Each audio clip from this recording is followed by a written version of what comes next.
Good morning students, कैसे हो आप सब लोग। उम्मीद करती हूँ आप सब लोग अच्छे होंगे। तो आज की वीडियो में हम क्लास 6 में लेसन नंबर 7 पौधों को जानिए, जो हमने पिछले वीडियो में आधा पढ़ लिया था। इसके आगे हम चर्चा करेंगे, ठीक है बच्चों। तो हमने चैप्टर छोड़ा था पीछे, यहाँ तक छोड़ा था पीछे वाले वीडियो में। तो हम ये क्रियाकलाप यहाँ से स्टार्ट करेंगे। क्रियाकलाप 8, चित्र 7.16 ए तथा 7.16 बी को ध्यानपूर्वक प्रेक्षण कीजिए। अब चने के पौधे की जड़ों को देखिए।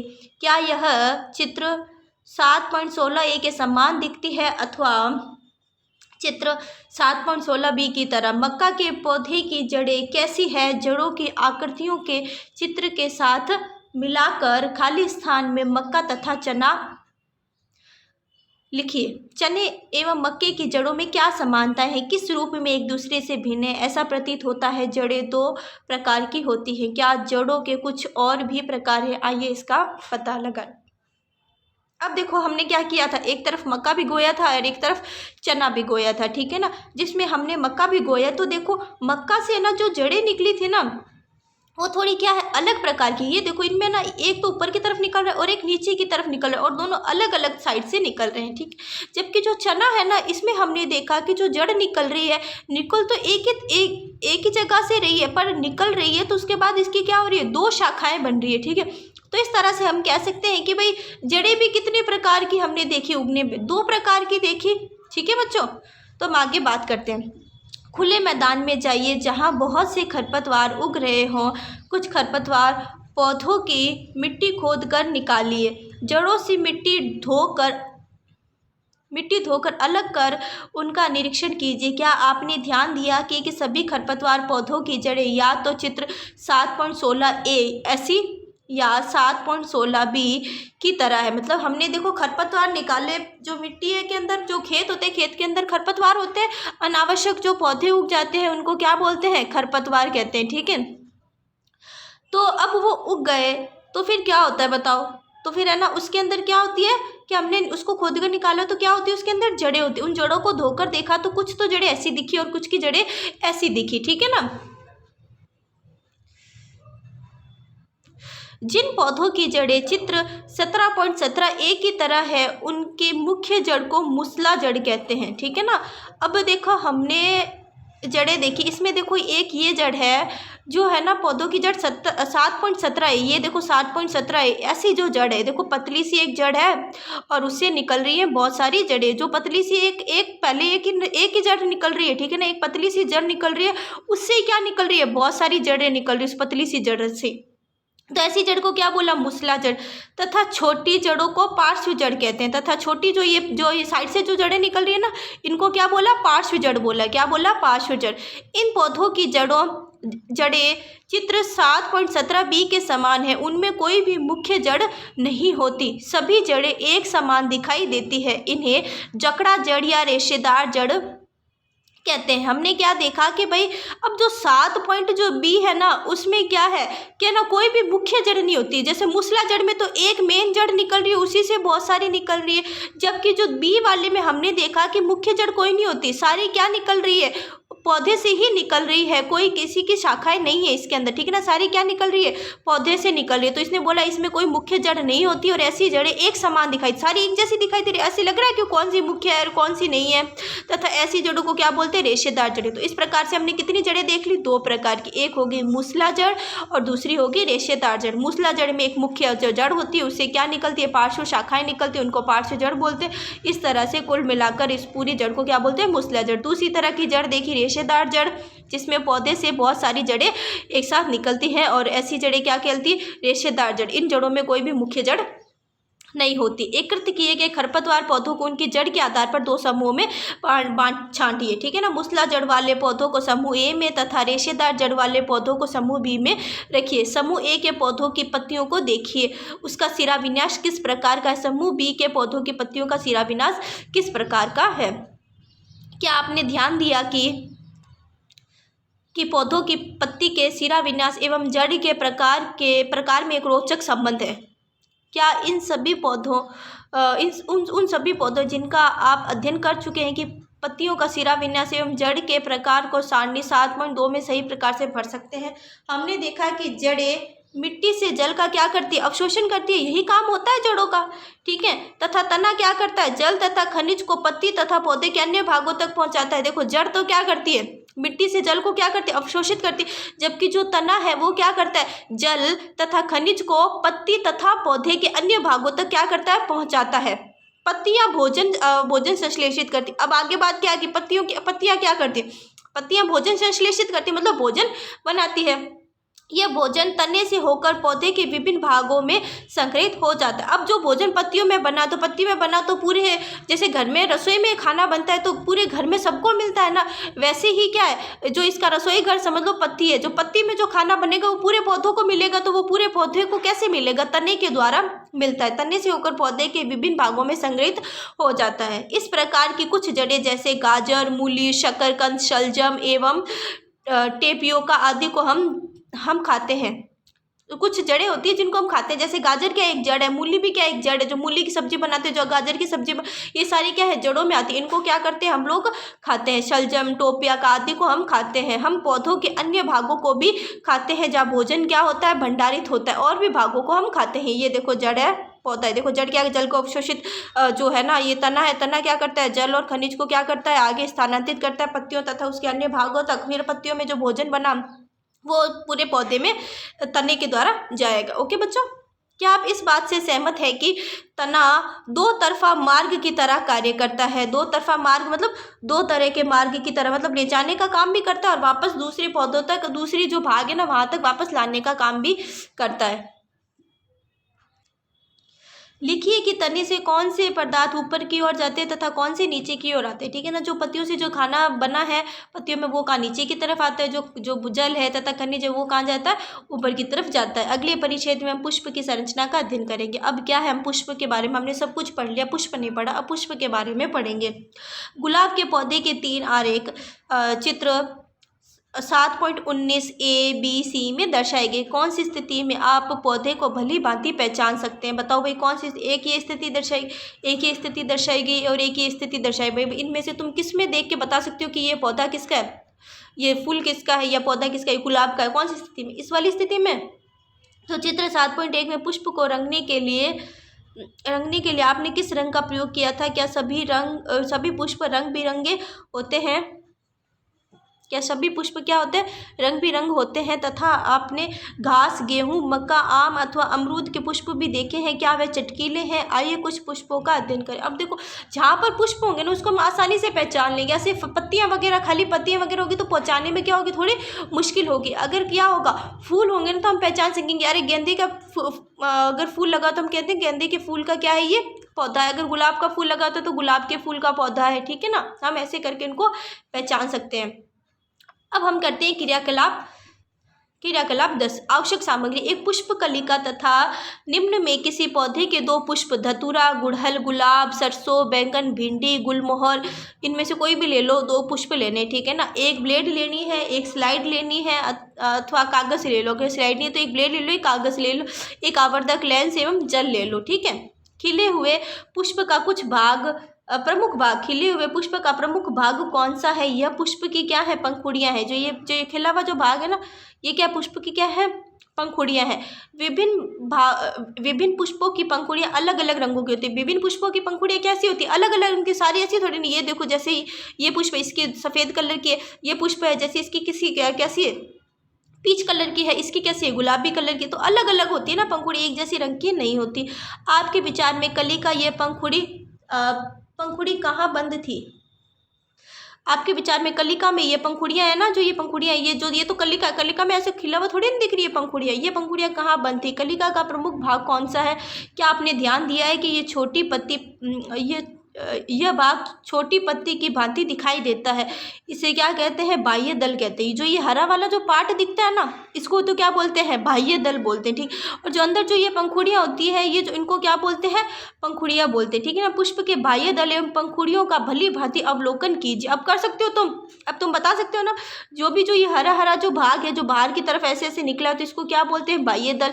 और जो ये ऊपर जो खिला खिला भाग हो इसको क्या बोलते हैं, पंखुड़ियाँ, ठीक है। तो इन प्रश्नों का उत्तर दीजिए। इसमें कितने बाह्य दल है? इसमें देखो कितने बाह्य दल है, बता सकते हो? 1 2 3 4 और ये एक 5। तो कितने था बाह्य दल? 5। क्या ये आपस में जुड़े हैं या स्वतंत्र हैं? ये आपस में क्या है, नीचे से क्या जुड़े हुए हैं ना एक तरह से, ठीक है। बाह्य दल और पंखुड़ियाँ किस रंगों की है? बाह्य दल तो कहते हरे रंग की है, पंखुड़ियाँ कैसे? गुलाबी रंग की है। आपके फूल में पंखुड़ियों की संख्या कितनी? अब पंखुड़ियाँ तो इतनी सारी, अब उनको गिनना पड़ेगा, ठीक है। क्या वे एक दूसरे से जुड़ी हैं अथवा स्वतंत्र है? तो वो तो हम तोड़ेंगे तो हमें पता लग जाएगा। क्या जुड़े हुए बाह्य दल वाले पुष्प की पंखुड़ियाँ अलग अलग है या संयुक्त? वो तो हम जब तोड़ेंगे ना तब हमें पता लगेगा इस पुष्प को कि भाई कैसी है, संयुक्त है या फिर स्वतंत्र है, ठीक है ना। अपनी कक्षा के सभी विद्यार्थियों द्वारा विभिन्न पुष्प के अध्ययन संबंधी प्रेक्षण सारणी 7.3 में लिखिए। अब हम आगे बढ़ते हैं। विद्यालय तथा किसी अन्य बगीचों में जाकर विभिन्न पुष्पों का अध्ययन कीजिए तथा अपने प्रेक्षण इस सारणी में लिखे। इस सारणी के अंतिम 2 कॉलम भरें। आप पुष्प के आंतरिक भाग को स्पष्ट रूप से कब देख सकेंगे? जब पंखुड़ी जुड़ी हो अथवा जब वह स्वतंत्र हो। जब पंखुड़ियाँ क्या आपस में जुड़ी हुई होगी ना, तब हमें जो पुष्प के जो अंदर वाला भाग है वो आराम से, जैसे ये वाला पुष्प, इसकी पंखुड़ियाँ देखो लगभग आपस में नीचे से जुड़ी हुई है। जबकि जो ये गुलाब होता है ना, गुलाब वाली पुष्प की जो पंखुड़ियाँ आती है ना, आपस में क्या होती है, स्वतंत्र होती है एक तरह से, ठीक है ना। ऐसा थोड़ी ना कि एक निकालेंगे तो दूसरा भी निकलेगा, नहीं, ऐसा नहीं होता। एक निकालेंगे तो एक ही निकलेगा, ठीक है ना, ऐसा होता है। इसमें क्या है कि एक निकालेंगे तो पूरा पुष्प ही खराब हो जाएगा, ठीक है ना। तो ये क्या होती है, जो जुड़ी हुई होती है ना, वो क्या होती है, उसके अंदर हम देख सकते हैं कि भाई क्या क्या है क्या क्या नहीं है, ठीक है ना। उदाहरण के लिए धतूरा एवं अन्य घंटाकार पुष्प की पंखुड़ियों को लंबाई में काटकर आप पुष्प के आंतरिक भागों को स्पष्ट रूप से देख सकते हैं। जैसे ये जो पुष्प है, इसको आराम से हम ऐसे काट देंगे ना, बीच में से काट देंगे या साइड से काट देंगे, तो हमें आराम से इसके अंदर वाले भाग देख सकते हैं। पुष्प के आंतरिक भागों को स्पष्ट रूप से देखने के लिए बाह्य दल एवं पंखुड़ियों को हटा दीजिए। जो भी ये बाह्य दल होता है या जो पंखुड़ियाँ होती है, इनको क्या कर देना, हटा देना। अगर तुम्हें कोई भी पुष्प का अगर आंतरिक भाग देखना है तो तुम लोग क्या करोगे, उसका जो बाह्य दल होगा, जो उसकी पंखुड़ियाँ होगी, उसको क्या कर दोगे, हटा दोगे, ठीक है ना। चित्र 7.22 को ध्यान से देखिए तथा अपने पुष्प में पुंकेसर तथा स्त्री केसर को पहचानिए। 7.23 को ध्यानपूर्वक देखिए। इसमें विभिन्न पुष्पों में पाए जाने वाले विविध प्रकार के पुंकेसर दिखाए गए हैं। देखो अब पुंकेसर क्या होता है, जो है ना, जो पुष्प का जो मादा जनन भाग होता है ना, जो पुष्प का जो मादा जनन भाग होता है उसको तो बोलते हैं स्त्री केसर। ये देखो, इसको ध्यान से गौर से देखोगे है ना बच्चों, देखो इसको गौर से देखो, ये देखो, ये देखो, इसको गौर से देखो। इसमें जो है ना, ये वाला जो भाग है, ये क्या कहलाता है, स्त्री केसर। जो मादा जनन अंग होता है ना पुष्प के अंदर, उसको तो क्या बोलते हैं, स्त्री केसर। जो बाकी के जो ये है ना, ये जो दिख रहे हैं तुम्हें, ये क्या है, पुंकेसर है। इनको क्या बोलेंगे, ये जो पुंकेसर होते हैं उनको क्या बोलते हैं, नर जनन अंग, ठीक है ना। तो पुष्प के अंदर भी मादा जनन अंग तथा नर जनन अंग होते हैं। जो ये वाला जो पार्ट दिख रहा है ना तुम्हें, ये क्या है, स्त्री केसर है, जो क्या है, मादा जनन अंग। और जो ये बहुत सारे दिख रहे हैं, ये क्या है, पुंकेसर, नर जनन अंग। बात समझ आई नहीं आई तुम्हें इसके? तो ये हो गए हमारे पुष्प के जनन अंग। क्या हो गए, पुष्प के जनन अंग।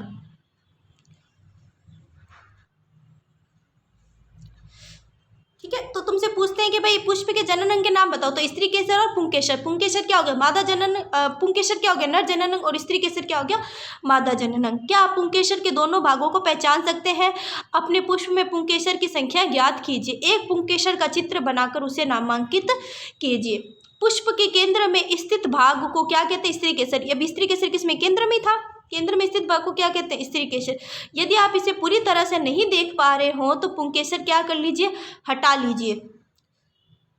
चित्र 7.24 की सहायता से स्त्री केसर के भागों को क्या कीजिए, पहचानिए। ये देखो, ये तो क्या है, हमारे जो पुंकेसर है, जो नर जनन अंग है वो है। ये देखो, ये जो पुंकेसर है ना, कुछ ऐसे होते हैं, ये देखो आकृति। तुम अपनी बुक में भी देख सकते हो ना, क्योंकि साथ में अपनी बुक भी निकालनी जरूरी है तुम्हें। खाली है ना, इस बुक में पढ़ोगे ना तो इस बुक में ऐसा होगा, तुम्हें कुछ कभी कभी कैसा आ जाता है ना कि भाई थोड़ी विजिबिलिटी कम हो जाती है ना। और जब हमारी वीडियो की क्वालिटी जब लो होती है ना, तो क्या हो जाती है, विजिबिलिटी क्या हो जाती है, कम हो जाती है, तो मैं इतना साफ नहीं दिखता। इसकी वजह से तुम अपनी बुक भी बच्चों निकाल लोगे साथ में, ठीक है। तो ये क्या हो गया, पुंकेसर हो गया। पुंकेसर का जो ये डंडी वाला है, इसको क्या बोलेंगे, तंतु। जो ऊपर वाला पार्ट है उसको क्या बोलेंगे, पराग कोश, ठीक है ना। ये पुंकेसर के क्या हो गए, भाग हो गए। अब आगे हम चर्चा करते हैं। अब देखो, अब हमने क्या बोला था, बीच वाला पार्ट क्या है, स्त्री केसर। ये क्या हो गया हमारा स्त्री केसर। स्त्री केसर में कितने भाग होते हैं, 3 भाग होते हैं। ऊपर वाला भाग वर्तिकाग्र, ये जो बीच वाला भाग है वर्तिका, और ये जो फूला हुआ नीचे वाला भाग है इसको क्या बोलेंगे, अंडाशय। अपने पुष्प के स्त्री केसर का स्वच्छ नामांकित चित्र बनाइए। अब देखो हम बात करते हैं क्रियाकलाप 11 की। आइए अब एक पुष्प के अंडाशय की संरचना का अध्ययन करें। यह स्त्री केसर का सबसे निचला एवं फूला हुआ भाग है। इसकी आंतरिक संरचना के अध्ययन के लिए इसे क्या करता है, काटना पड़ता है। स्त्री केसर का सबसे निचला फूला हुआ भाग क्या है, अंडाशय है, ठीक है ना। इसकी आंतरिक संरचना के लिए इसे क्या करना पड़ेगा, काटना पड़ता है। यह जानने के लिए कि अंडाशय को किस प्रकार काटा जाए, चित्र A-B को ध्यान से देखिए। अब देखो कैसे काटना है, इसको देखना है ध्यान से। ये देखो, ये काटने का तरीका हमें बता रखा है, हमें कैसे कैसे काटना है, ठीक है। अंडाशय को एक स्लाइड अथवा प्लेट पर चित्र 7.25 के अनुसार रखकर उसे 2 प्रकार से काट सकते हैं। एक तो देखो यूं पूरा यूं काट सकते हैं, ठीक है, या फिर क्या कर सकते हैं, उसको कुछ ऐसे तिरछा सा काट सकते हैं, ठीक है ना। तो हमने 2 तरीके देखे। एक तो अनुदैर्ध्य काट कर सकते हैं। अनुदैर्ध्य मतलब कैसे, यूं देखो, यूं कोई चीज़ है, मान लो ये ढक्कन है, ये अंडाशय, ठीक है ना, इसको यूं काटना हो गया, ठीक है। और एक क्या करना है, यूं सीधा। बात समझ आ गई। तो 2 काटे, ठीक है ना। और इसमें जो लंबाई में जो काटा है, जो उसकी लंबाई की, ये लंबाई के अनुदैर्ध्य काटते हैं, ये लंबाई के अनुदैर्ध्य काटा है, तो ऐसा दिखा बीजांड में, ठीक है ना। अब अनुप्रस्थ मतलब ऐसे पूरा यूं सीधा काटना, तो इसको क्या बोलेंगे, अनुप्रस्थ काट को, ठीक है। तो अनुप्रस्थ काट में देखो बीजांड ऐसा दिख रहा है और सीधा काटने पे बीजांड कुछ ऐसे लगे हुए दिख रहे हैं। इसके अंदर अंडाशय के अंदर होते हैं बीजांड, ठीक है।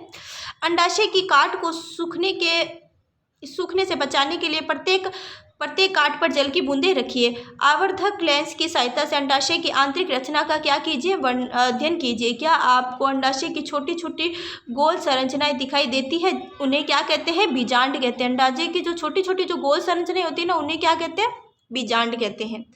अंडाशय के आंतरिक भागों का अपनी नोटबुक में चित्र बनाइए। पुष्प कुछ और पुष्प का अध्ययन करने के लिए अपने अध्यापक के साथ विद्यालय तथा किसी पार्क के बगीचे में जाइए एवं अधिक से अधिक पुष्पों का अध्ययन कीजिए। पुष्प के नाम जानने के लिए आप माला की सहायता ले सकते हैं। ध्यान रहे कि आवश्यकता से अधिक पुष्प ना तोड़े। मतलब है ना, अगर आपको पुष्प के नाम जानने ना, तो माली है ना, माली होता है ना, जो उसका गार्डन का जो देखभाल करने वाला क्या होता है, माली होता है, उसकी सहायता ले सकते हैं। वो हमें अच्छे से नाम वगैरह सब कुछ बता देगा। और ज़्यादा पुष्प कभी नहीं तोड़ने चाहिए। नोटबुक में जो कुछ आपने सारणी 7.3 में लिखा है उसके आधार पर निम्न प्रश्नों का उत्तर दीजिए। क्या सभी पुष्पों में बाह्य दल, पंखुड़ी, पुंकेसर एवं स्त्री केसर पाए जाते हैं? ऐसा जरूरी नहीं होता बेटा। किसी में क्या होते हैं, बाह्य दल नहीं होते, किसी में पंखुड़ियाँ नहीं होती, किसी में स्त्री केसर होता है तो किसी में पुंकेसर नहीं, किसी में पुंकेसर होता है, किसी में स्त्री केसर नहीं होता। क्या कुछ पुष्प ऐसे हैं जिनमें उपयुक्त उपांगों में से कोई भाग नहीं पाया जाता होते हैं? क्या आप किसी पुष्प में इनसे अलग नाम भी मिलते हैं? क्या आपने ऐसे पुष्प भी देखे हैं जिनमें बाह्य दल तथा पंखुड़ी समान दिखाई देते हैं? क्या कोई पुष्प ऐसा है जिसमें बाह्य दलों की संख्या एवं पंखुड़ियों की संख्या असमान होती है? बहुत सारे पुष्प ऐसे जिनमें असमान होती है, ठीक है ना। क्या अब आप इस बात से सहमत हैं कि सभी पुष्पों की संरचना सदैव एक जैसी नहीं होती? विभिन्न पुष्पों में बाह्य दल, पंखुड़ी, पुंकेसर एवं स्त्री केसर की संख्या में क्या हो सकता है, अंतर हो सकता है। कुछ पुष्पों में इनमें से कुछ भाग उपस्थित भी हो सकते हैं और कुछ अनुपस्थित भी हो सकते हैं। आपने पत्ती, तना एवं जड़ के लक्षण एवं कुछ कार्यों के विषय में पढ़ा। हमने विभिन्न पुष्पों की संरचना का भी अध्ययन किया। आप पुष्पों के कार्यों के विषय में अगली कक्षाओं में पढ़ेंगे। जो पुष्प के जो कार्य ना, इसके विषय में क्या पढ़ेंगे, अगली कक्षाओं में पढ़ेंगे। इन फलों के विषय में भी अगली कक्षाओं में पढ़ेंगे। हम फलों के विषय में भी क्या पढ़ेंगे, अगली कक्षाओं में पढ़ेंगे, ठीक है बच्चों। तो अब हम करेंगे नेक्स्ट वीडियो में इसके क्वेश्चन आंसर। ओके बच्चों, आज के लिए इतना ही। वीडियो कैसा लगा लाइक करना। ओके बच्चों, थैंक यू सो मच।